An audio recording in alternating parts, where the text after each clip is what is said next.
Sa ngayon po, of course, kapag ka po ito'y nag-uudyok, meron po tayong sinasabing mga inciting to sedition. Bakit?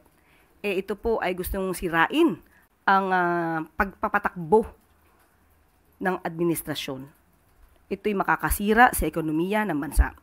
Pero as we speak now, wala po tayong nakikita na ating sasampahan ng kaso. Wala pa po tayo sa ganyang sitwasyon.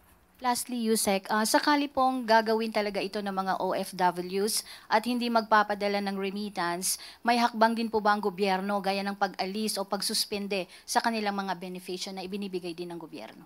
Thank you. Choice po kasi ng OFW kung sila'y magpapadala ng kanilang remittance o hindi.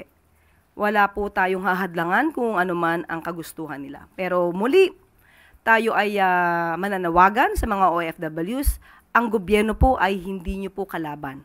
Kami po ay kakampi, dapat lamang po na magmatsyag at alamin kung ano ang fake news at ano ang katotohanan.